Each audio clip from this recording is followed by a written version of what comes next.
We were discussing about the ileus, that the ileus is the paralysis of the GIT. So the bethanechol is also given in the patients with the post-operative ileus. After the operation, after the post operation, the patient can develop the atony of the bladder, and the patient can also develop the atony of the intestines, right? And both of these conditions, if the patient is developing these things, the patient is unable to pass out the urine, and the patient is unable to the patient is unable to do any defecation. So in these patients, the bethanechol can be given just to stimulate the bladder and to stimulate the intestines. And there is a condition which is known as the congenital megacolon.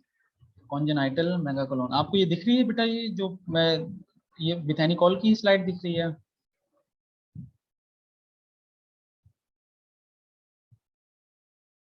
Right. So what is the congenital megacolon? Congenital, it's better to say that as a congenital adynamic megacolon.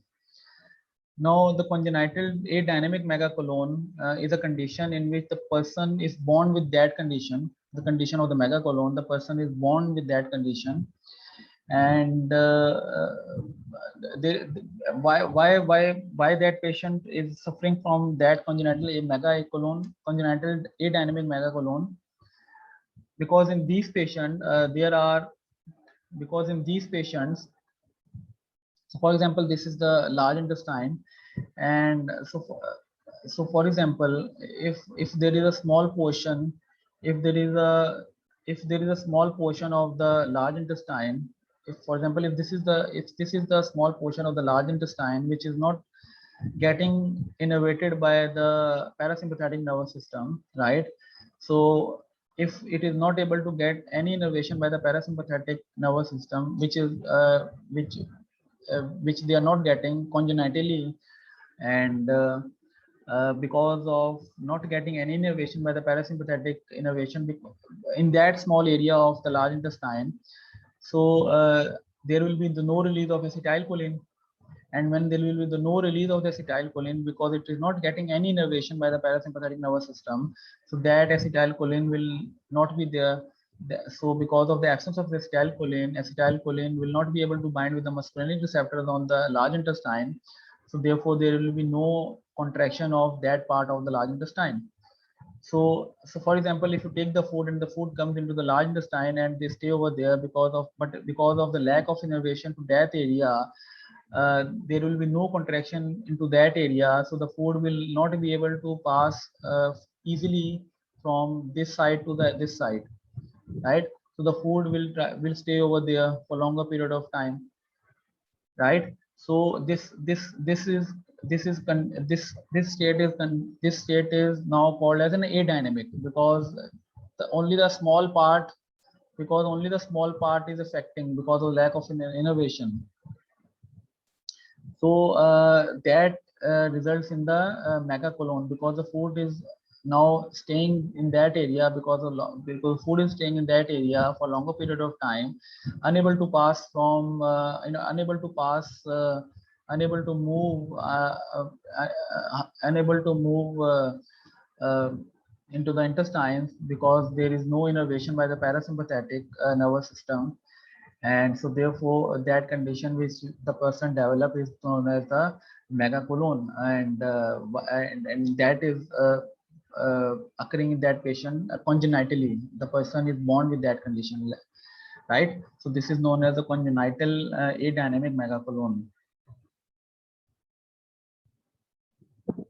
right class? Is it clear? What do you mean by congenital adynamic megacolon, class?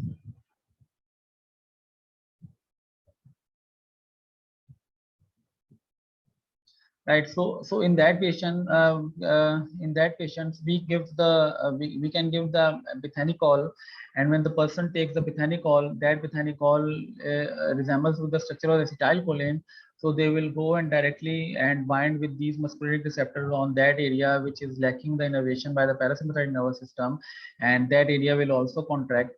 so the food will move from so the food will move freely, and so the condition of the megacolon will be elevated, right? So these are the indications of the Bethany-Call.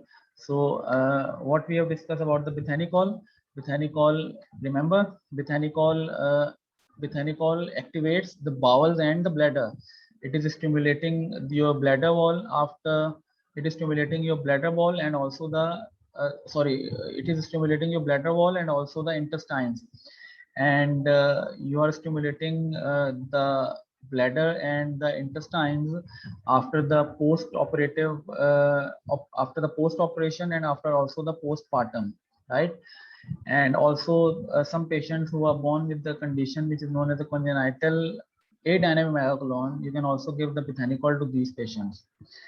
And so these are the some indications of the Bethany-Call. It is just to PEth activates the bowel and the bladder.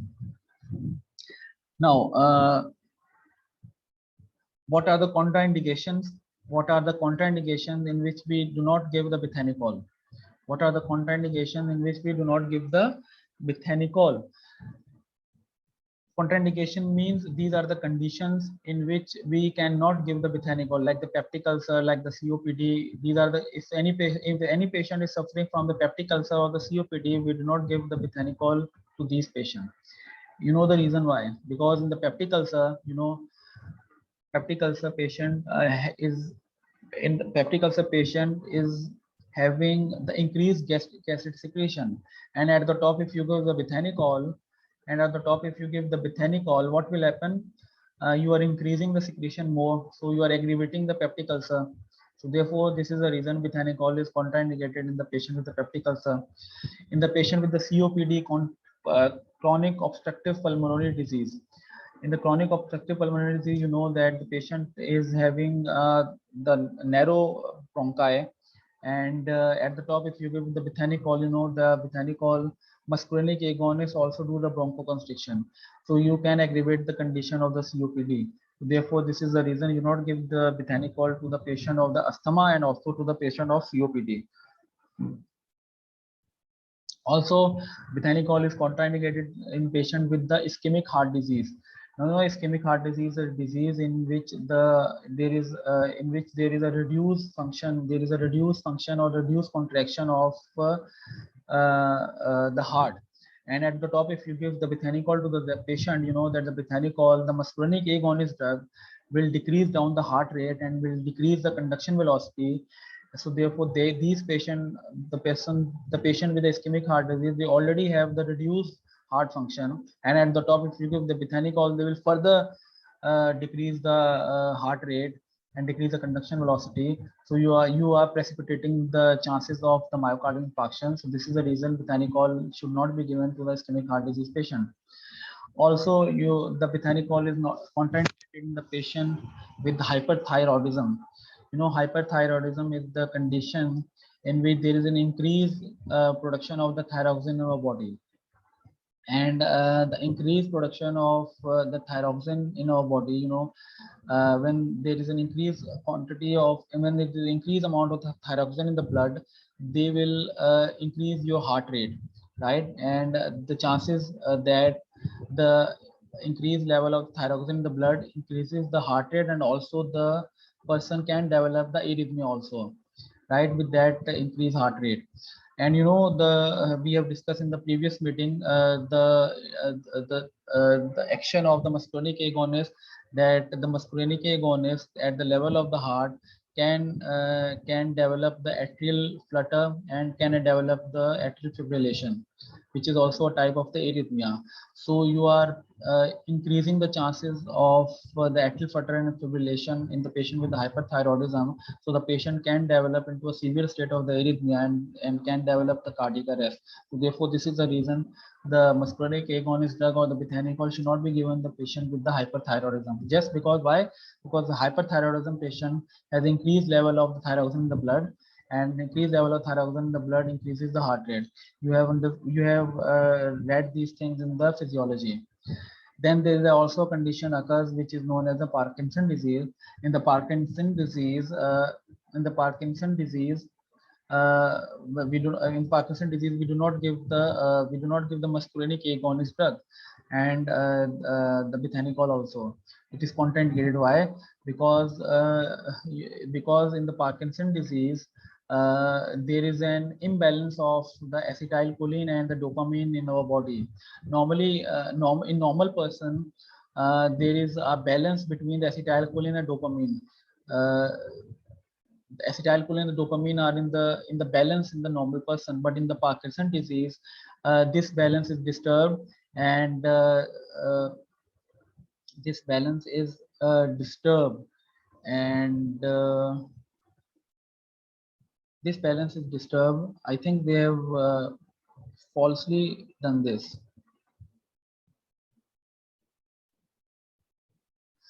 Because in the Parkinson disease, the dopamine dopamine amount become less and the acetylcholine levels go high, right? But the diagram is showing that the dopamine level is going high and the acetylcholine is going low. But this is not the. This is, I think, this is the false. This is the false diagram. What happens in the? What happens in the? What hap? Mishak Fatma क्या कह रही है? No sir क्या?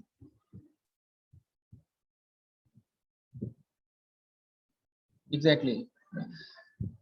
In the case of the Parkinson disease, the balance between the acetylcholine and dopamine is disturbed. The balance between the बिल्कुल सही Asim, great बिल्कुल ठीक है. Thank you for correcting me. You are right. मैं वो wait के लिहाज से मैं एसिटाइलकोलिन क्योंकि ज्यादा हुआ, उसका वेट ज्यादा, इसलिए वो नीचे लेवल गिर गया. वेरी गुड सही है. तो in the case of the Parkinson disease, the balance between the acetylcholine and the dopamine is disturbed. The acetylcholine levels go high and the dopamine levels go low. So at the top, if you give the person the muscarinic agonist drug, right, what you are doing, you are increasing more amount of acetylcholine. So if you are increasing more amount of acetylcholine, further the dopamine level become less. So you are increasing if you are increasing this disbalance by giving the muscarinic agonist drug or the bethanical. So therefore, this is the reason we do not give the muscarinic agonist drug or the bethanical to the Parkinson disease patient. Also, if you give them, also the increased level of the acetylcholine in the Parkinson patient will causes the tremors.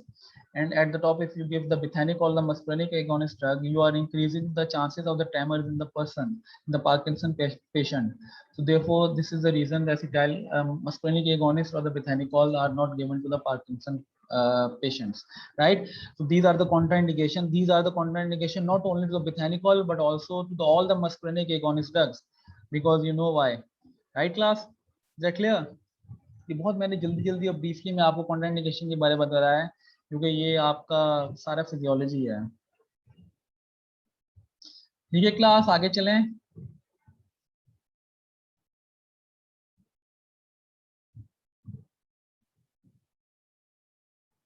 बेटा बात समझ आ रही है आप लोग को? So what I have discussed so far in the bethanical PEth stimulates the bowel and the bladder. It stimulates the intestine and the bladder. When there is a need to stimulate the bladder and the intestine after the post-operative and after the post-partum, right? And also the person who develop the megacolon, and also in the patients who have congenital adynamic megacolon, and these are the conditions in which the bethanical is usually given. The bethanical is selective to the muscarinic receptor because we have added the methyl group in the bethanical. So this is the reason bethanical is selective to the muscarinic. It is not bind to the nicotinic receptor. And also in the acetylcholine, we have replaced the acetate with the carbamate, and what we get the bethanical, right? So these are the बेटा आप recording हो रही है, आप इसको please आप repeat करके भी सुन सकती हैं, क्योंकि मैं आपको दोबारा करूंगा बहुत ज्यादा कॉन्ट्राइंडिकेशन डिटेल में हो जाएंगे. अगर टाइम बच गया आखिर में तो मैं आपका ये क्वेश्चन दोबारा रिपीट कर दूंगा, अगर टाइम बच गया. ठीक है, आगे चलें. आगे जो है आगे हम चलते हैं। सईदुल आरफीन को बहुत जल्दी है, कह रहे हैं सर प्लीज आगे चलें। आगे हम चलते हैं तो कार्बाकोल पे आते हैं। कार्बाकोल जो है, carbachol, so the carbachol also comes under the category of the choline ester, and it resembles with the structure of the acetylcholine. And what we have done in the carbachol we also have the carbamate. We have replaced the acetate of the acetylcholine with the carbamate, and we have added the, and we also have the choline. So the carbamate is the combination of the carbamate and the choline. But the carbachol, in the carbachol we do not have done any methylation. So because of the lack of methylation, the carbachol binds to the muscarinic receptor and also with the nicotinic receptor. So because of that reason, the carbachol is not an important drug, because if the drug is binding with the muscarinic and nicotinic receptor, you will get a lot of side effects. And because of that, the carbachol is not an important drug. It is not used widely, and only the carbachol is only used as a solution form in the topically in the eye to manage the glaucoma.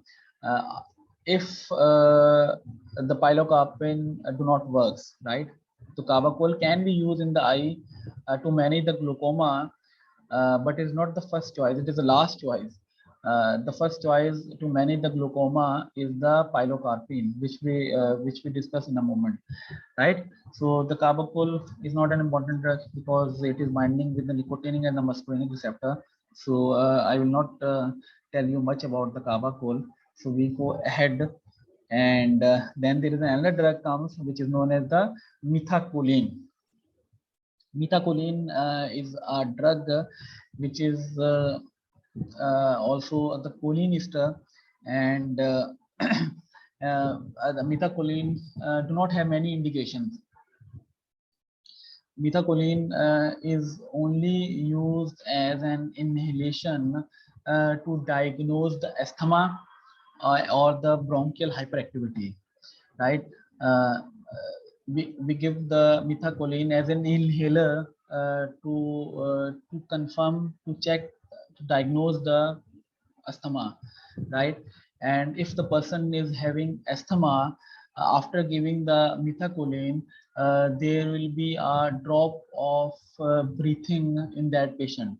And if the person is not suffering from asthma, after giving the methacholine, there will be no loss of breathing, right? So the methacholine is used to diagnose or to check the bronchial hyperactivity in these patients, right? This is the only use, and the methacholine is used in an inhaler.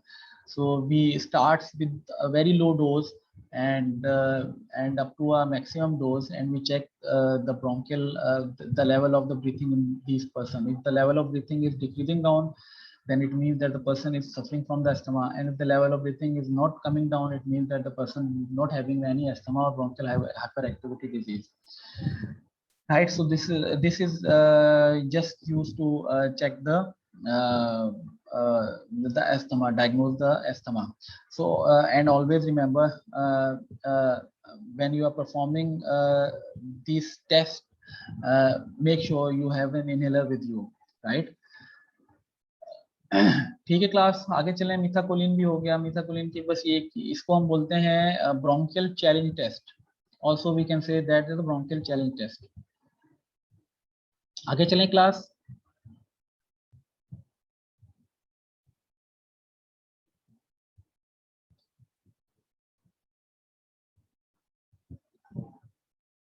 आगे चलें class. बेटा समझ आ रहा है या नहीं आ रहा? then uh, uh, then the drug which becomes then the drug comes which is known as the pilocarpine. Pilocarpine is an important drug. Pilocarpine, pilocarpine is not a choline ester. Pilocarpine is an alkaloid which is obtained from the plant, and it is a tertiary amine, right? And this is the reason it can cause the blood-brain barrier also. Whereas these drugs, methanicol, carbachol, and methacholine, these are all quaternary amines.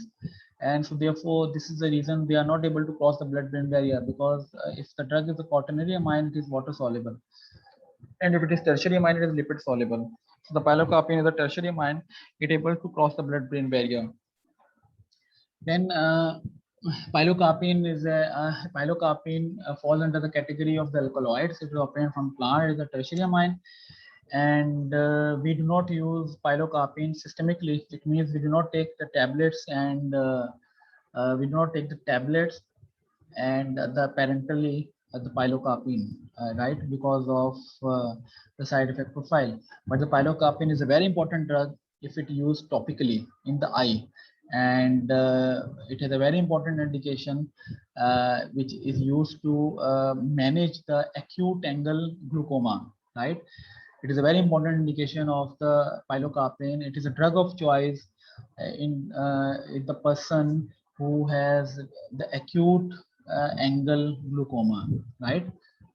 You know that the glaucoma is a condition in which there is an increase in intraocular pressure. Remember class, glaucoma, you must have read these things in the physiology. Glaucoma, पता है बेटा glaucoma क्या होता है? काला पानी, वाह भाई, वो तो ठीक है, लेकिन पानी काला क्यों होता है ये?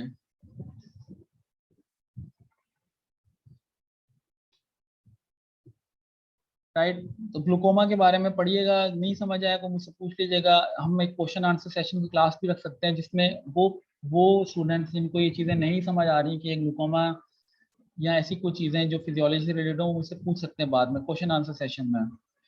ठीक है जी, तो अभी मैं आपको इतना बता देता हूँ कि the glaucoma, the pilocarpine is a drug of choice to manage the acute angle glaucoma, right? And the glaucoma is a condition in which there is an increase intraocular pressure, because the aqueous humor which is produced in your eye is unable to flow, is unable to dispose into the veins. So because of that, the aqueous humor accumulates in your eye, and the person develop increase in intraocular pressure.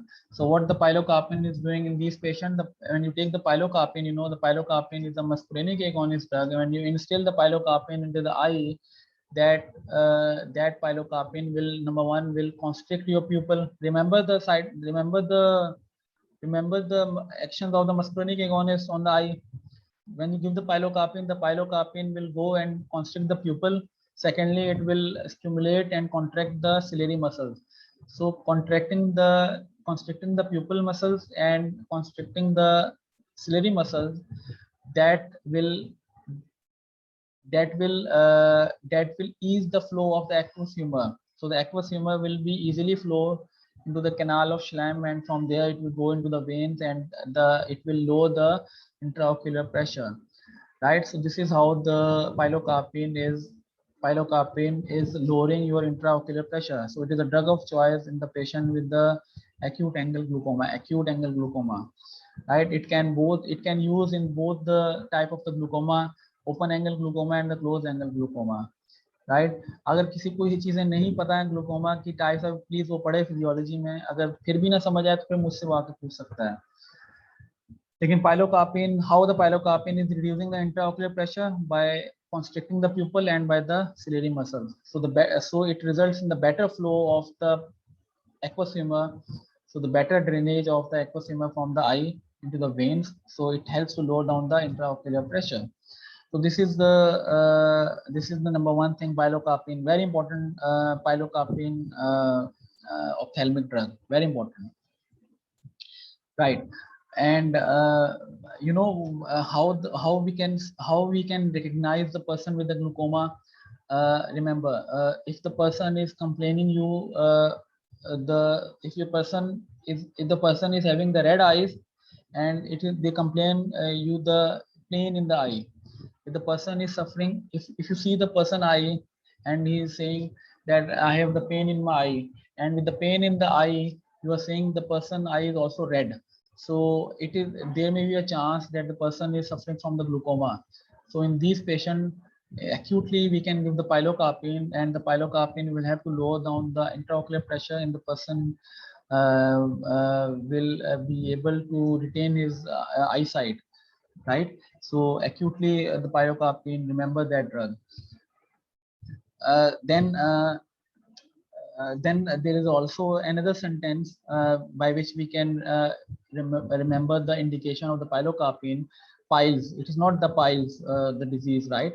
It is the pilocarpine, the piles on sweat, tear, and the saliva. You know, I've told you that the muscarinic agonist drug, they increase the secretion in your body, right? Whatever secretion it is, secretion like sweat, tear, and saliva, they will increase, right? So if you take the pilocarpine, these secretion will be increased. Now, keeping these things in mind, the pilocarpine can be given the patient with the xerostomia. Xerostomia is a condition in which the person is having a dry mouth, right? Unfortunately, the person who has tumor, that these patients undergo the radiation therapies. So if in these patients there is a chance that this person can develop the xerostomia, because these radiation can damage the parenchyma of the parotid and the sub mandibular and the subsalivary glands, and because of that the person can develop the less person person do not uh, properly secrete the saliva, so the person develops the dry mouth, right, because of decreased level of the saliva in the blood, or decreased level of saliva in the mouth. So that condition is known as the xerostomia. Xerostomia can also be developed by some drugs, and so xerostomia is a condition which occurs which is known as, which is the dry mouth of the dry mouth occurs because of the lack of production of the saliva.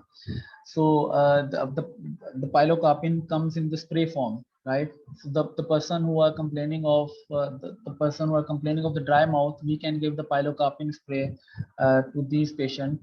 So that helps to alleviate the xerostomia, right? So the xerostomia is a condition. Then there is another condition which is known as the Sjogren syndrome.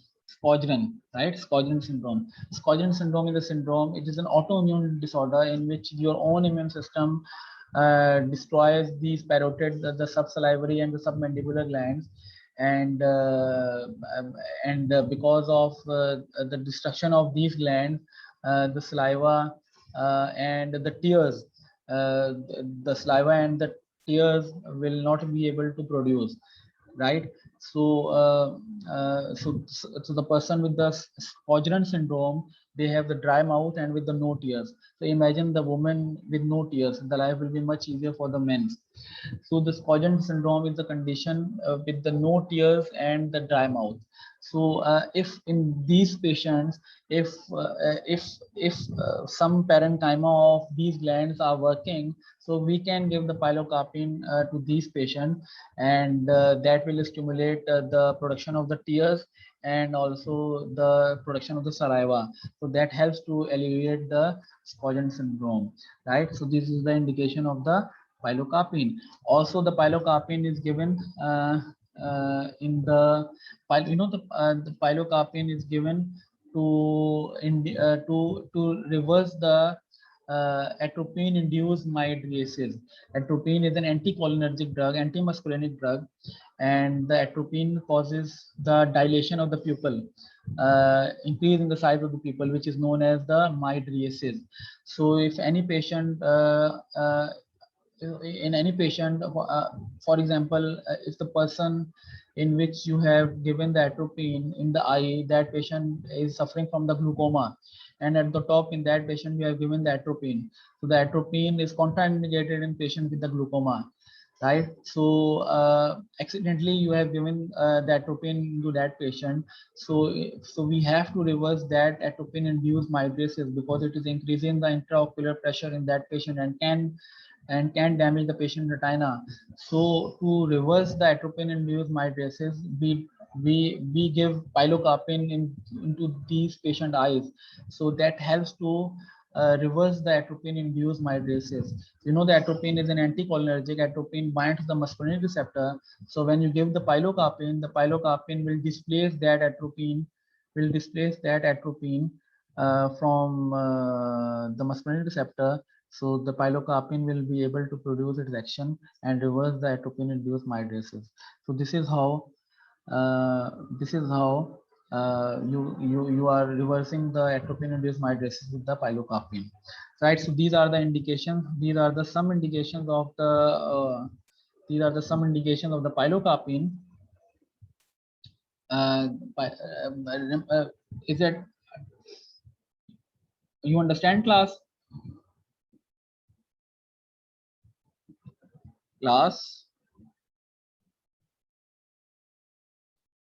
पक्की बात है, मैं कोई ज़्यादा जल्दी तो नहीं जा रहा?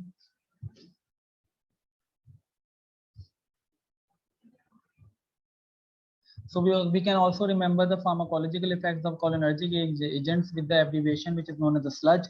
Sludge is, S is for salivation, L for lacrimation, urinary incontinence, diarrhea, gastrointestinal cramps, and the emesis. Right. So with the abbreviation of the sludge, you can also remember the pharmacological effects of the cholinergic agonist drugs. एक और आपका मैं आपको बताता हूँ कि एक और तरीका है इन मस्कुलिनिक एगोनिस्ट ड्रग से एक्शन याद करने का। वो ये है कि आप ये सोचें, आप ये करें, आंखें बंद करें और सोचें कि आपकी बॉडी में सारी चीजें स्टार्ट हो गई हैं। ये फार्माकोलॉजिकल इफेक्ट है कोलिनर्जिक ड्रग्स का। आंखें बंद करने से मुराद ये है कि मियोसिस होती है, वो आपको मालूम है। आंखें बंद हो गई, मियोसिस हो गई, उसके बाद सारी चीजें आप बॉडी में स्टार्ट कर दें, यानी कि म्यूकस सिक्रीशन स्टार्ट हो गई, लैक्रिमेशन स्टार्ट हो गई, सलाइवेशन स्टार्ट हो गई, ठीक है जी, स्वेटिंग स्टार्ट हो गई, ठीक है जी, गैस्ट्रिक जूसेस की सिक्रीशन स्टार्ट हो गई, ठीक है, क्रैम्पिंग स्टार्ट हो गई, ठीक है जी, यूरिनेशन स्टार्ट हो गई, डेफिकेशन स्टार्ट हो गई। तो ये सारे के सारे इफेक्ट्स जो हैं वो फार्माकोलॉजिकल इफेक्ट्स हैं कोलिनर्जिक मस्कुलिनिक एगोनिस्ट ड्रग्स के। ठीक है जी, तो इस तरीके से भी आप याद सकते हैं, आंखें बंद करें और सब चीजें स्टार्ट कर दें। तो ये इस तरीके से भी आप जो है वो इनके इफेक्ट्स जो है वो आपको मेमोराइज करने में आसानी होगी। ठीक है जी, तो मेरे ख्याल से अब कंक्लूड करते हैं। हमने आज we have discussed about the cholinergic direct acting muscarinic agonist drug, and in the direct acting muscarinic agonist drug, first we look at the cholinesterase drugs, and then we have looked at the alkaloids. And in the alkaloids we only have discussed about the pilocarpine because this is an important drug. And the cholinester we have discussed acetylcholine, methacholine, carbacholine, and the bethanycol. Acetylcholine cannot be used clinically because of the short half-life, and also because of the diffuse action. Bethanycol is an important drug, and you should remember the indication of the bethanycol with the sentence which is known as the Beth activates the bowel and the bladder. So, and there are also some contraindications. The contraindications like the peptic ulcer, COPD, ischemic heart disease, hyperthyroidism, and Parkinson's disease. Then we have discussed about the carbachol, in which we do not do the methylation. So therefore, the carbachol can be able to bind with the nicotinic. So therefore, it is not an important drug, and we cannot we do not use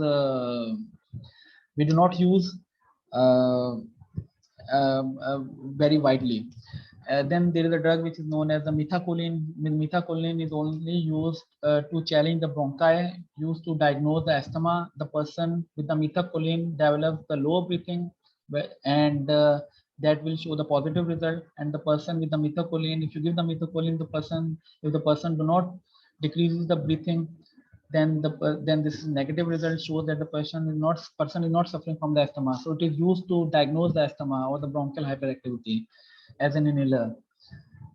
And always remember, when you use the methacholine, आपके पास inhaler जो है वो जो bronchodilator है वो भी होने चाहिए साथ में. Then there is a drug which is known as the pilocarpine, which is a tertiary amine, can cross the blood-brain barrier, right? It is it is not used systemically. It is used to treat the acute angle, manage the drug of choice to manage the acute angle glaucoma, both types, closed angle glaucoma and the open angle glaucoma. And why? Because it constricts the pupil and also constricts the cyclospasm, helps in the better drainage of the aqueous humor from the eye, helps to reduce the intraocular pressure. Also in the conditions with the xerostomia, Sjögren's syndrome, and also to reverse the atropine-induced mydriasis. So these are the indications of the pilocarpine. Right, last 2 minutes. किसी student ने मुझसे पूछा था contraindication को repeat करें, मैं करूं या ना करूं, वो स्टूडेंट मुझे दोबारा बता दें।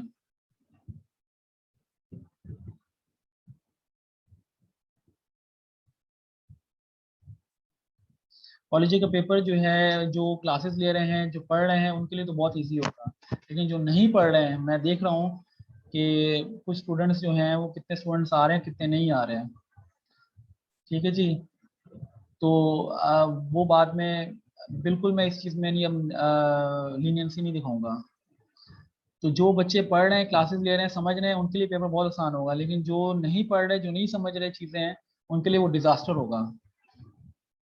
आई एम टेलिंग यू, मैं आपको वार्निंग वार्निंग ही समझ लें इसको बच्चों के लिए, क्योंकि ग्रुप ए और बी दोनों की क्लासेस हो रही हैं, और उसमें भी स्टूडेंट मुझे दिख रहे हैं कितने आ रहे हैं।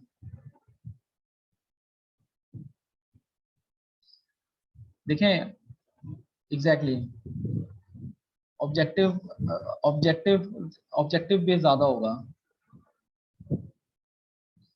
लेकिन कॉन्सेप्चुअल होगा।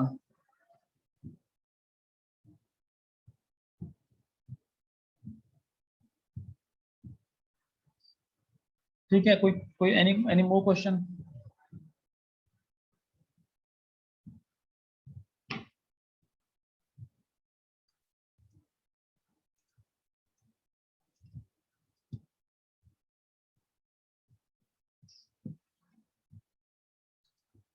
वो मैं आप बेटा, मैं अब आपको पूरा पेपर तो नहीं बता सकता कि पेपर में ये सवाल होंगे। मैं आपको अब ये थोड़ी कि पूरा बता दूंगा पेपर में ये इस तरह के सवाल, पहला सवाल सब्जेक्टिव होगा, दूसरा सवाल ऑब्जेक्टिव होगा, तीसरा सवाल रीजनिंग होगा, चौथा सवाल जो है वो डायग्राम आएगी, पांचवा सवाल ट्रू फॉल्स आएंगे। इस तरह थोड़ी पेपर बताया जाता है।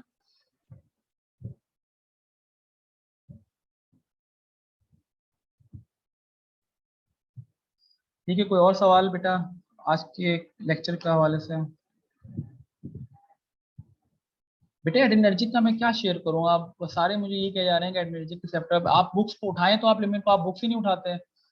बुक्स उठाएं, पढ़े, तो उसमें सारा कुछ लिखा हुआ है, मेरी स्लाइड में कुछ खास थोड़ी है। आप प्रोफेशनल डिग्री ले रहे हैं, आप इस तरह चल रहे हैं जैसे स्कूल के बच्चे हैं आप लोग। आपको नोट्स दिए जाएं, आपको बताया जाएगा कि चीज पकड़ के ये पढ़ना है आपने। आप प्रोफेशनल डिग्री आप ले रहे हैं, अपने आप को कंपेयर करें, जो एमबीबीएस या बीडीएस के स्टूडेंट हैं उनको, उनसे आप कंपेयर करें। स्कूल में थोड़ी है बेटा, आप यहाँ स्कूल में कॉलेज में है। Megacolon is not a cancer. Megacolon is just a condition in which the colon size become increase in size because of the food which is present over there, stuck over there. So it is not an increased production of the cells over there. लंबाई लंबाई है तो लंबा